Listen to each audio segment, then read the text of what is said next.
हे भगवान, कब तक, आखिर कब तक इस गरीबी के कारण अपनी पत्नी से तिरस्कार सहता रहूंगा। रोज रोज मुझे पूरे गांव में सिर्फ एक वक्त के खाने भर का ही भोजन मिलता है, जिसकी वजह से मुझे अपनी पत्नी से अपमानित होना पड़ता है।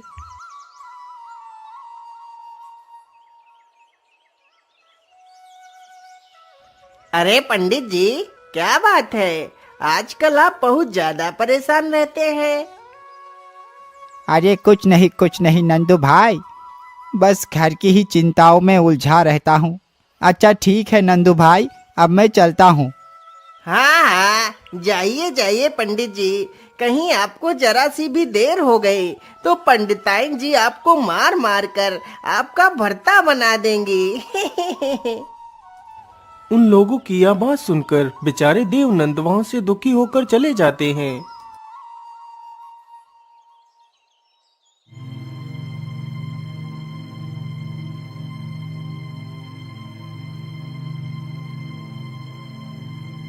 अरे भाग्यवान, तुम कहाँ हो? देखो मैं आ गया। हाँ हाँ, वह तो मैं रोज ही देखती हूँ कि तुम बस खाली हाथ हिलाते हुए चले आते हो। अरे भाग्यवान, तुम हमेशा ही इतना गुस्सा क्यों रहती हो? यदि मुझे ज्यादा भिक्षा नहीं मिलती तो इसमें मेरा क्या गलती है? नहीं नहीं, इसमें तुम्हारी कोई गलती नहीं। सारी गलती तो मेरी है, जो मैंने तुम्हारे साथ विवाह कर अपनी सारी जिंदगी नरक बना ली। इसी प्रकार उन दोनों की जिंदगी कट रही थी। ब्राह्मण पूरे दिन भिक्षा मांगता था, लेकिन भोजन एक व्यक्ति के खाने भर मात्र का ही मांग कर ला पाता था।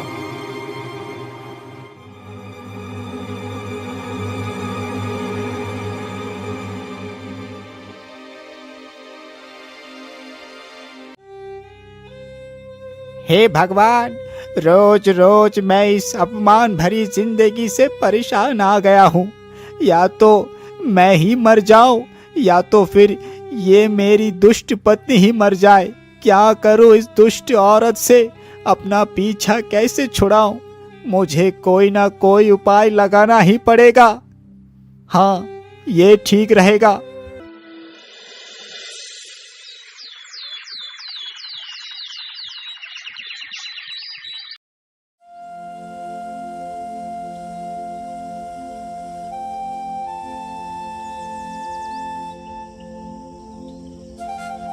पंडिताइन जी, आज मैं उज्जैन राज्य में जा रहा हूँ। वहाँ के राजा बहुत ही दयालु हैं। वो प्रत्येक दिन ब्राह्मणों को सोना दान करते हैं। आज मैं भी वहाँ से ढेर सारा खजाना लेकर आऊंगा। क्या आप सच बोल रहे हैं? हाँ हाँ भाग्यवान, मैं बिल्कुल ठीक कह रहा हूँ। अरे अरे, तो फिर आप यहाँ पर फालतू की बातें कर अपना समय क्यों बर्बाद कर रहे हैं? जल्दी जाइए, कहीं राजा ने सारा खजाना दूसरों को दे दिया तो तुम्हें कुछ भी नहीं मिल पाएगा। इतना सुनकर ब्राह्मण अपने लिए कुछ खाना बांधकर अपनी झोली में रख लेता है और वहां से निकल पड़ता है।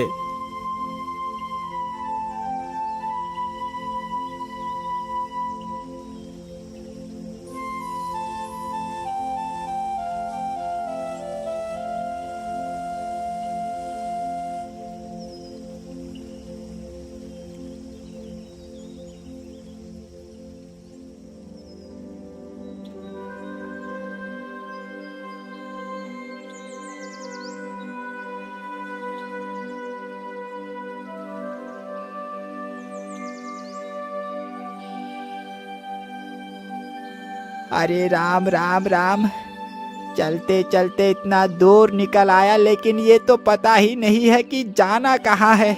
चलो ऐसा करता हूँ, नदी पास में ही है, थोड़ा सा भोजन ही खा लेता हूँ। इतना सोचकर ब्राह्मण वहीं पर एक पेड़ के नीचे अपनी झोली रख देता है और घड़े में पानी भरने के लिए चला जाता है।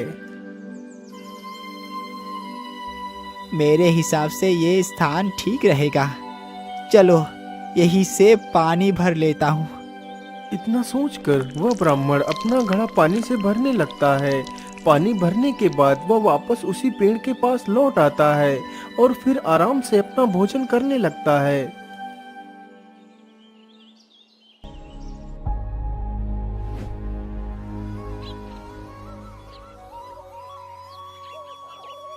अरे वाह, भोजन खाकर तो हृदय को पूरी तरह शांति मिल जाती है। अब भोजन तो कर लिया, चलो अब थोड़ा सा इसी स्थान पर आराम ही कर लेता हूँ। फिर वह ब्राह्मण उसी वृक्ष के नीचे सो जाता है। तभी कुछ देर बाद ही एक सर्प वहाँ पर आता है और ब्राह्मण के थैले में घुस जाता है। तभी अचानक से ब्राह्मण की आंखें खुल जाती हैं। अरे मुझे ऐसा क्यों महसूस हुआ कि मेरे पास कोई आया था, जबकि यहाँ पर तो कोई भी नहीं है। ब्राह्मण जल्दी से अपना थैला खोल कर देखता है तो उसके अंदर एक सर्प बैठा होता है।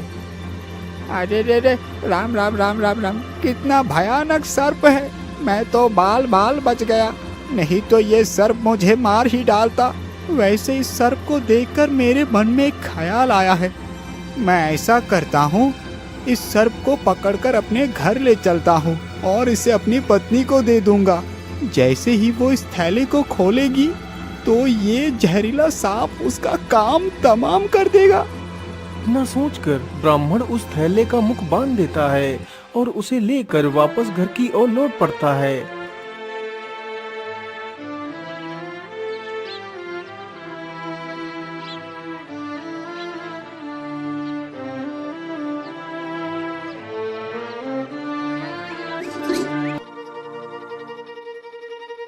अरे ओ पंडिताइन, तुम कहाँ हो? देखो मैं तुम्हारे लिए क्या लेकर आया। अजी, आप आ गए। मुझे पता है आप इसमें ढेर सारा खजाना लेकर आए होंगे। लाइए लाइए, मुझे जल्दी से अपना थैला दीजिए। इतना कहकर वह थैला पंडिताइन ले लेती है।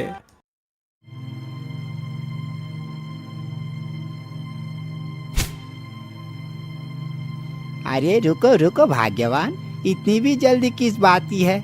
मुझे थोड़ा सा कहीं काम याद आ गया है, तो मैं उस काम को निपटाकर जल्द ही लौट आऊंगा। अच्छा, मैं चलता हूँ। ठीक है जी, आप आराम से जाइए और आराम से आइएगा। इतना सुनते ही ब्राह्मण जल्दी से घर से बाहर आता है और बाहर से ही दरवाजा बंद कर लेता है। पंडिताइन जैसे ही उस थैले को खोलती है तो उसके अंदर वही सर्प बैठा होता है। सांप, अजय दरवाजा खोलिए, मैं तो मर ही गई। इसके अंदर तो सांप है। अजय जल्दी दरवाजा खोलो ना। ब्राह्मणी अंदर चिल्लाती रहती है, लेकिन ब्राह्मण चुप्पी मारकर एक कोने में खड़ा रहता है। कुछ देर बाद ही पंडिताइन का शोर मचाना बंद हो जाता है। अरे वाह वाह, मुझे लगता है कि सर्प ने अपना काम कर दिया। चलो जल्दी से चलकर देखता हूँ और झूठ मूठ का रोने का नाटक करता हूँ। इतना सोचकर पंडित जैसे ही दरवाजा खोलता है तो देखता है घर के अंदर एक बहुत ही सुंदर बालक खड़ा है और वह पंडिताइन चुपचाप खड़े होकर उस बालक को देख रही है। ब्राह्मण उस बच्चे को देखकर हैरान था, लेकिन वह बच्चा कोई और नहीं बल्कि वह सर्प ही था, जिसके पास दिव्य शक्तियां थी। वह अपना रूप किसी के रूप में भी बदल सकता था। उसी दिन से वह बच्चा उस ब्राह्मण के घर में रहने लगता है। जब से वह बच्चा ब्राह्मण के घर आया था, तब से ब्राह्मण की सारी गरीबी खत्म हो गई थी।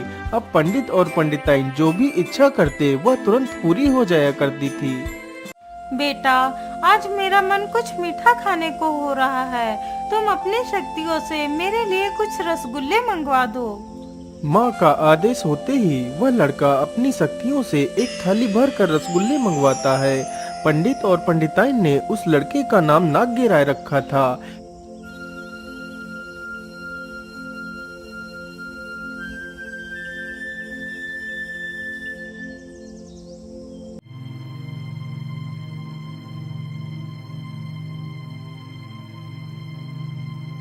एक दिन की बात है, नाग्य राय चुपचाप उदास होकर बैठा था।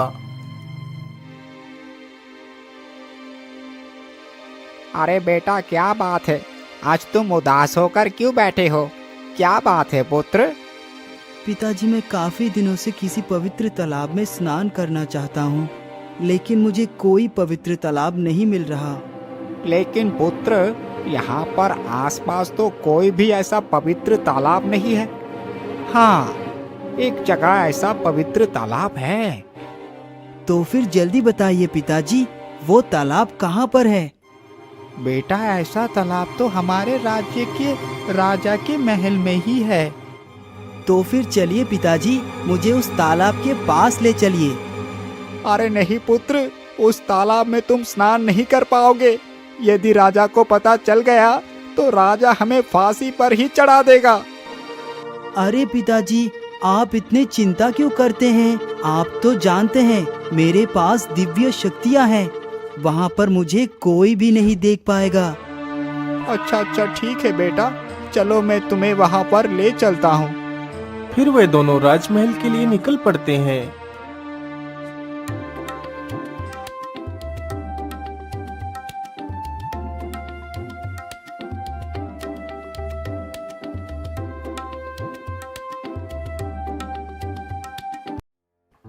बेटा यही वो राज्य महल है जिसके अंदर वो तालाब है, लेकिन बेटा तुम इसके अंदर जाओगे कैसे?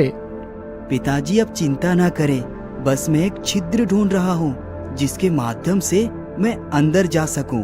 फिर वे दोनों दीवार में छेद ढूंढने लगते हैं। अरे बेटा, यहाँ पर एक छिद्र मिल गया। फिर नागराय जल्दी से अपना रूप एक सर्प में परिवर्तित कर उस छिद्र की सहायता से अंदर घुस जाता है।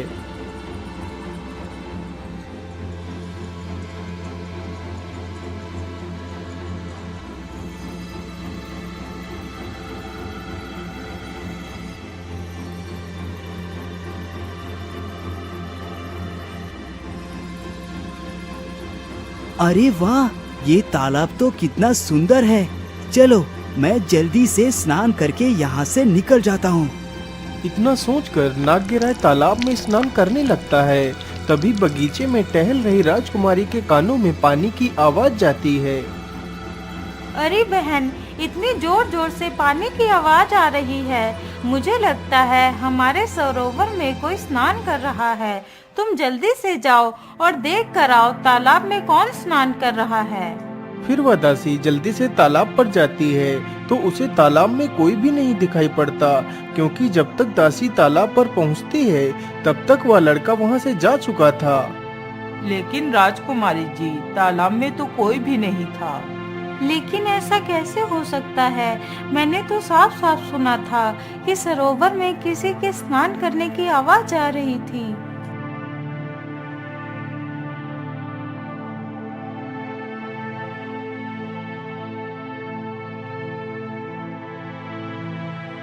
अगले ही दिन नागराय फिर से उस सरोवर में स्नान करने के लिए आता है तो राजकुमारी ने फिर से उस सरोवर से वही आवाज सुनी।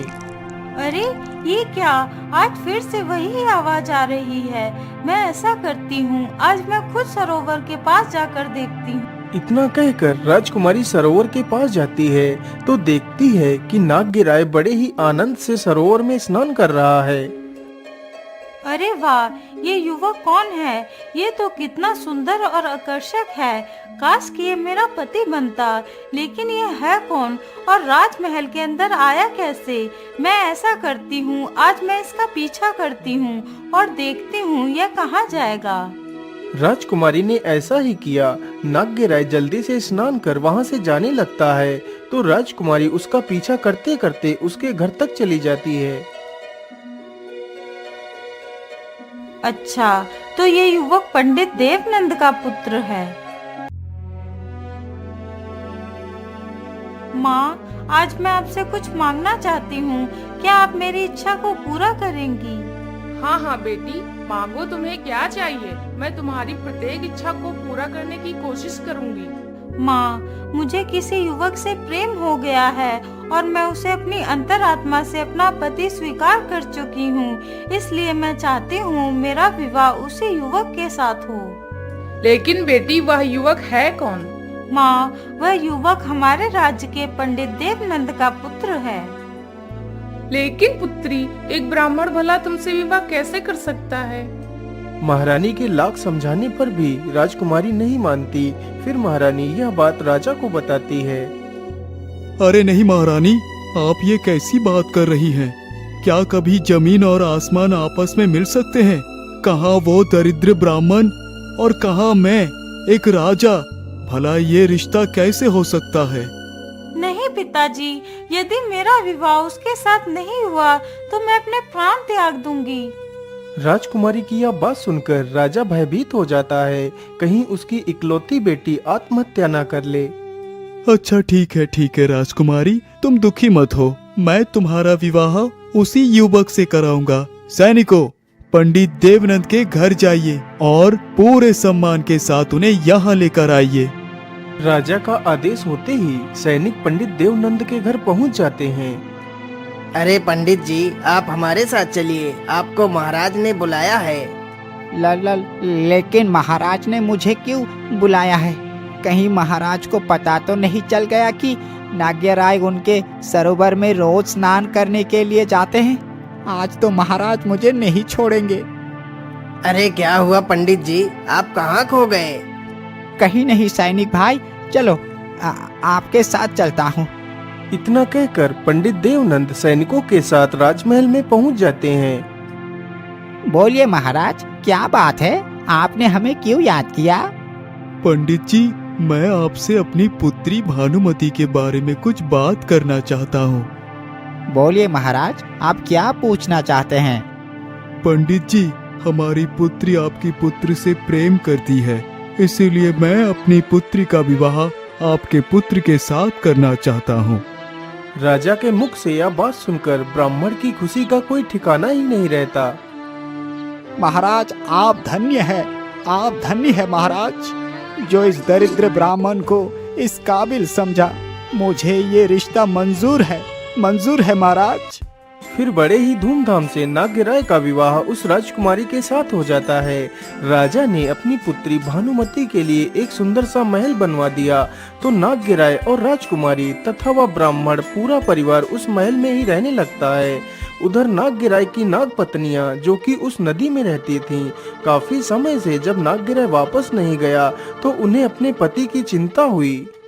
लेकिन प्रीतमा, हमारे पति आखिर कहाँ जा सकते हैं? उन्हें गए हुए पूरे 17 वर्ष हो चुके हैं, लेकिन अभी तक वो लौटकर नहीं आए।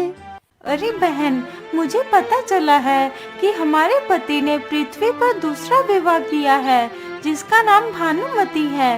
वह राजा की इकलौती पुत्री है। फिर उन दोनों ने नाग्यराय को वापस लाने की योजना बनाई। अच्छा ठीक है प्रीतमा, अब मैं चलती हूँ।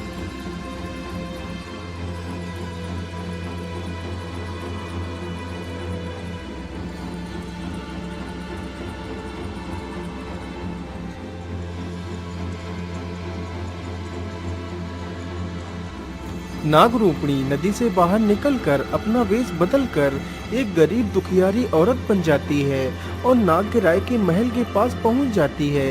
नाग्यराय तो घर में था नहीं और ना ही वह ब्राह्मण और उसकी पत्नी थे।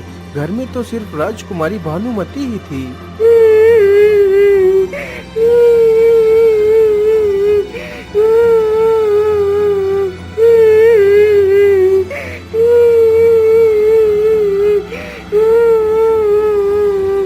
अरे, ये किसके रोने की आवाज है?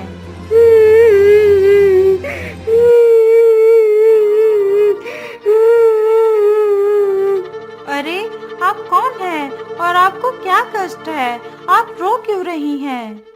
राजकुमारी जी, मेरा नाम चंद्रवती है और मैं रो इसलिए रही हूँ क्योंकि आपने मेरे पति नाग्यराय से विवाह कर उन्हें मुझसे छीन लिया है। अरे, ये तुम क्या कह रही हो? वह तुम्हारे पति कैसे हो सकते हैं? राजकुमारी जी, यदि आपको मेरी बात पर विश्वास नहीं हो रहा तो आप अपने पति की परीक्षा ले सकती हैं। हाँ हाँ, क्यों नहीं, बोलिए, आपको क्या परीक्षा चाहिए मेरे पति की?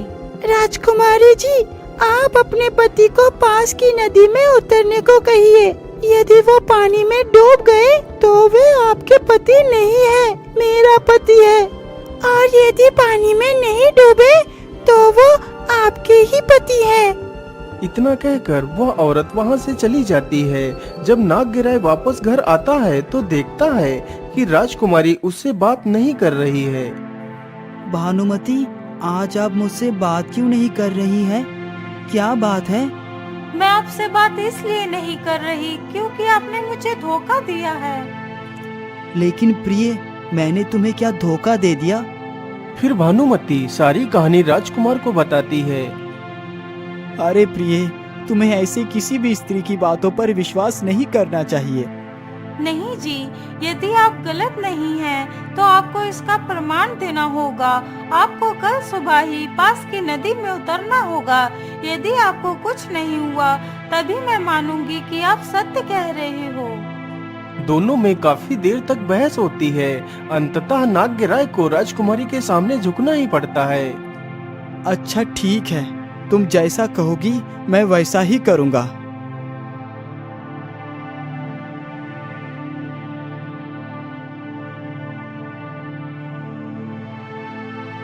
अगली सुबह होते ही नागराय तथा वह राजकुमारी दोनों नदी के पास पहुंच जाते हैं। अच्छा ठीक है राजकुमारी जी, अब मैं चलता हूँ। इतना कहकर नागराय पानी में उतर जाता है। जैसे ही नागराय पानी में उतरता है, तभी उसकी दोनों नाग पत्नियां उसे पानी के अंदर खींच ले जाती हैं।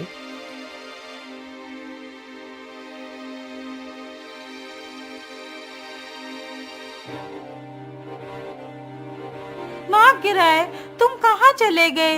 इसका मतलब तुमने मुझे धोखा दिया था। अच्छा ठीक है नागराय, अब तुम वापस आ जाओ। मैं तुम्हें तुम्हारी उस पत्नी के साथ भी स्वीकार करती हूँ। राजकुमारी काफी देर तक खड़े होकर नागराय को पुकारती रही, लेकिन नागराय वापस लौटकर नहीं आया।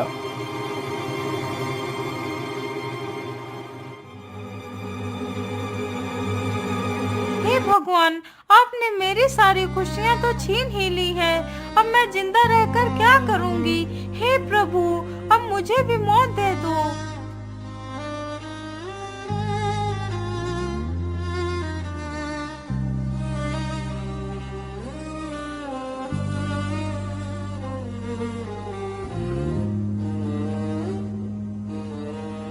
भिक्षाम देहि, भिक्षाम देहि, भिक्षाम देहि, भिक्षाम देहि। ये लीजिए माता, आज भानुमति आपको भिक्षा दे रही है। हो सकता है ये भानुमति कल हो या ना हो। अरे बेटी, तो क्या तुम्हारा नाम ही भानुमति है? हाँ माता, मेरा नाम भानुमति है। लेकिन बेटी, तुम ऐसी बहकी बहकी बातें क्यों कर रही हो? फिर राजकुमारी उस बूढ़ी महिला को सारी कहानी सुनाती है। पुत्री, मैं कल रात्रि में पास की नदी के पास से गुजर रही थी, तो नदी में से एक बहुत ही सुंदर राजकुमार बाहर आता है। मैं नागराय यहाँ पर उपस्थित किसी भी प्राणी को अपनी प्रियतमा भानुमति की तरफ से पेट भर भोजन खिलाना चाहता हूँ। फिर मैंने पेट भरकर खाना खाया। उसके बाद वह राजकुमार वापस उसी नदी के अंदर चला गया। ये बात सुनते ही राजकुमारी के अंदर मानो जैसे फिर से प्राण आ गए हों। राजकुमारी जल्दी से उस बूढ़ी महिला को ढेर सारा धन देकर विदा कर देती है। राजकुमारी बिना देर किए वहां से निकल पड़ती है और रात्रि होने से पहले ही वह नदी के किनारे पहुंच जाती है और वहीं पेड़ के पीछे छिप जाती है। जैसे ही रात्रि होती है, वह नागराय हाथ में एक खाने की थाली लेकर फिर से प्रकट होता है। राजकुमारी जैसे ही नागराय को देखती है, तो वह दौड़कर उसके लिपट जाती है। अजी, आप मुझे छोड़कर कहाँ चले गए थे? आपके बिना तो मेरे प्राण ही निकल गए थे। नहीं भानुमति, अब मैं तुम्हारे साथ नहीं चल सकता। अब मैं धरती पर वास नहीं कर सकता। तो ठीक है, यदि आप धरती पर वास नहीं कर सकते, तो मैं भी आपके साथ पानी के अंदर ही रहूंगी। अच्छा ठीक है, यदि तुम मेरे साथ पानी में रहने को तैयार हो तो चलो।